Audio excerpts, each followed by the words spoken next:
नमस्कार मित्रांनो, शुभविवाह या मालिकेच्या 21 नोव्हेंबरच्या भागात आपल्याला पाहायला मिळणार आहे. आकाश खूप घाबरलेला असतो, तर भूमी त्याला विचारते, काय झालं, तू एवढा का घाबरलायस?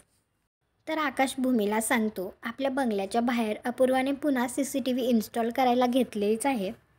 पण आपल्याला तो ब्लॅकमेल करणारा माणूस जर पुन्हा आपल्या बंगल्याच्या बाहेर आला तर भूमी त्याला म्हणते, या सगळ्या गोष्टी अचानक तुझ्या मनात काय येत आहेत?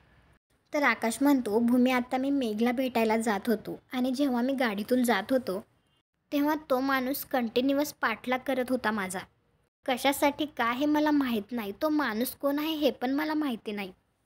तर भूमी म्हणते, आपण त्या माणसाला गाठलं पाहिजे. असं म्हणून आता भूमी आणि आकाश दोघेही त्या माणसाला पाहण्यासाठी आलेले असतात. त्यावेळी ते दोघेही लपून बघत असतात, तर तो माणूस त्यांच्या समोरच असतो.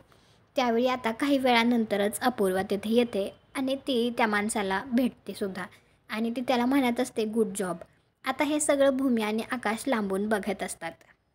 मग त्यांच्या आता लक्षात येईल का की अपूर्वा आणि तो माणूस भेटलेला आहे? कॉमेंट करून नक्की सांगा. व्हिडिओला लाईक करा, आपल्या मराठी मालिका चॅनलला सबस्क्राईब करा. भेटू पुढील भागात.